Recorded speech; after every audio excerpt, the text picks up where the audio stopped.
Hey friends,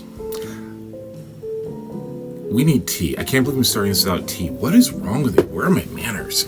Wow. Okay. Tea. I don't know where my manners were.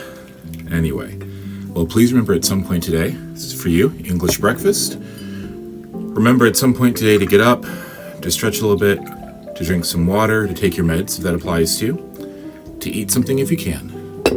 And I hope that you remember that you are loved, you matter. I am so glad that you're here with me. And I hope that you have a wonderful day. Cheers.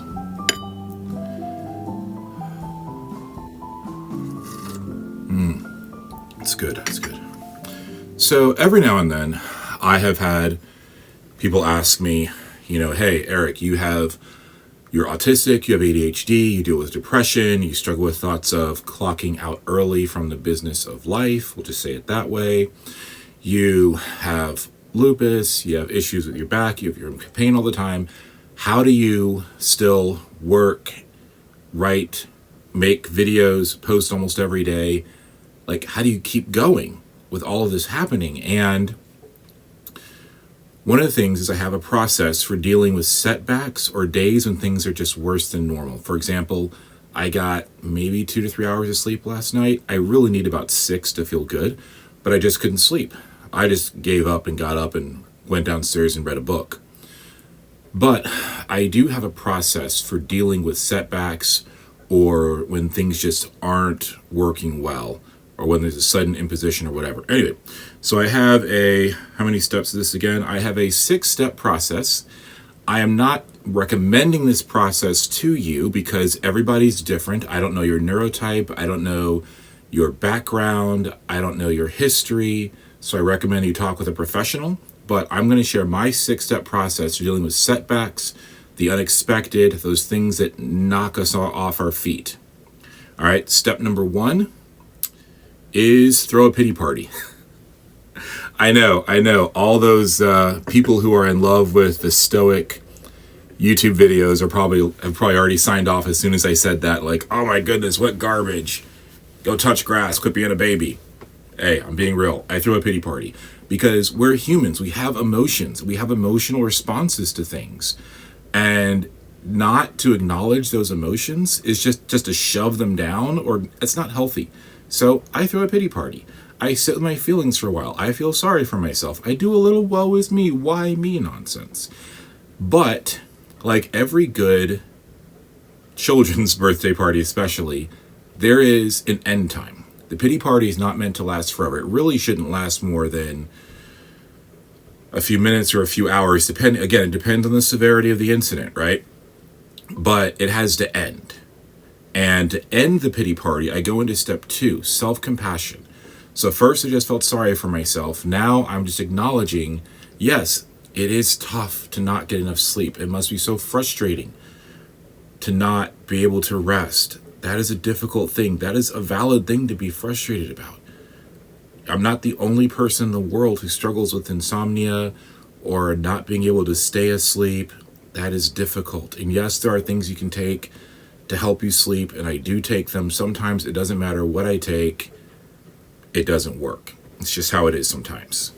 And acknowledging that, acknowledging those feelings, acknowledging the difficulty takes away the shame of feeling upset about it. And it's just acknowledging it's a real thing. And okay, and now that I've employed some self-compassion, instead of berating myself or anything like that, I've gotten my emotions out. Now we go to step 3, which is reflect. I look at the situation and I'm trying to figure out, why did this happen? If I failed, why did I fail? If it's a sudden thing that seemed to have come out of the blue, or maybe it's a change, maybe I'm at work and a new thing popped up I wasn't ready for, I try to figure out, how did it happen? Now, the reality is there's not always going to be a why, right? There might not be a reason why I couldn't sleep. Or it could be that I was obsessing about something. All right, I need to learn how to clear those thoughts out before I go to bed. Maybe I need to meditate a little bit longer before I go to bed. Maybe I need to journal more thoroughly before I go to bed, if that's what it is. If there is a cause, then it's how can I solve that problem so it doesn't happen again. But if there isn't a cause, then I just have to go into acceptance. This is what happened. Acceptance doesn't mean resignation.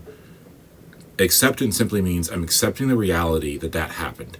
Like if I run out of tea, I accept the reality that I'm out of tea, therefore I must make more tea, right? So then I go to the solution phase. And then also with that reflection piece is, what can I learn from this? So for example, today I got up and started reading a book. And what I learned was, as frustrating as it is to not be able to sleep, I can use that time for something enjoyable. So I didn't read a serious book. I just went and read a novel, something for fun, made myself some tea, curled up with blankets. And if I fall asleep reading, great. And if I don't, then at least I've enjoyed a good book. But the point is, never waste a trial. There's always something, I believe there's always something I can learn from a trial or a bad situation, or when something goes wrong. I can learn about my body. I can learn about the illnesses that plague me. I can learn about my mental health. I can learn about the people around me. If it's humans that annoyed me, there's something to learn. And so I try not to waste a good trial. There's no point. If I'm already in pain, I'm already upset. Let's get something out of that. All right, step 4, gear up. And what I mean by gear up is just like, I've been talking about Deadpool a lot lately. So just like when Deadpool fails in a mission, maybe gets beat up so bad he has to, wait for himself to heal. He has to gear up. He has to regrow the limb. He has to rearm himself. Likewise, as a person with mental health and chronic illness, I have to gear up. What do I need? Do I need a mobility aid the next time I go out for a walk because the walk was so painful that I need to use a cane or a walking stick so that I can actually do my walk? Do I need to talk to my healthcare team about my medications? Maybe something needs to be adjusted, or maybe I need to stop taking something. The side effects are so bad. Whatever that is. Do I need to talk to my physical therapist about, pain on my knee or my back or whatever? Do I need to talk to my boss if I need to make some adjustments to my work? Like, what do I need to do to equip myself to handle life going forward? Whatever that is. So that's what I call like the gear up phase, or preparation, if you will. How can I prepare myself knowing that this is now a thing, or to go forward? And then number 5, plan. So now that I have what I need, plan, look at my situation. Can I adjust my routines? Can I make a new routine to deal with that? So for example, if I can't sleep, maybe the routine needs to be, I can't sleep, look at the time. Try again. If I look at the time again and it's 30 minutes or more and I still haven't fallen back asleep, maybe the routine is to get up, make myself some chamomile or some herbal tea, read a book. If I feel sleepy, go back to bed. Otherwise, just keep reading. But something so that I am being active and not just being miserable. If I'm struggling with walking, then it's maybe I need to have a plan. Maybe I need to have an extra mobility aid, one at work, one in the car, one at home. Since I don't always need one, have one available wherever I am so that when I do need one, it's there for me. Whatever the plan needs to be, try to make a plan, because when we start planning, for me personally, I feel like I'm taking back a little bit of control. I can't control what happens in the world, but I can control planning, trying to be prepared, doing my part to take some agency over my life. And it really boosts my mood. It helps with my mindset to find what can I do to take action. And sometimes it's very little, right? Sometimes it's very little, and sometimes it's a lot. It just depends on what the situation is. And then finally, step 6 is get back out there. To get back out there and keep working, keep loving my family, keep living, keep writing, keep creating, keep going. And usually by the time I've gone through these steps, I've had my pity party, I've employed SelfCompassion, I've reflected on the situation, what I can learn. I've looked for lessons, information, or physical items that I can find or make to help me. I've planned what I can do with what I have going forward, and now I'm ready to go back out there and keep trying.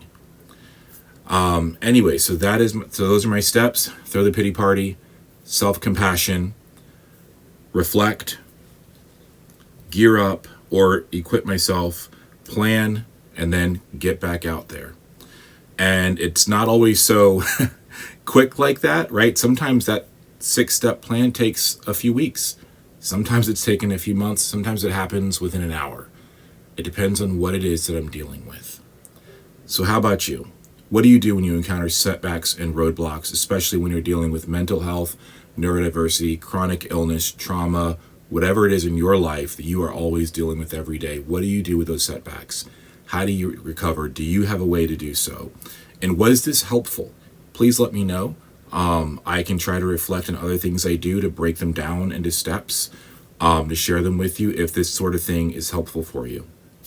All right, friends, it is time for your next adventure. I'll miss you. Cheers.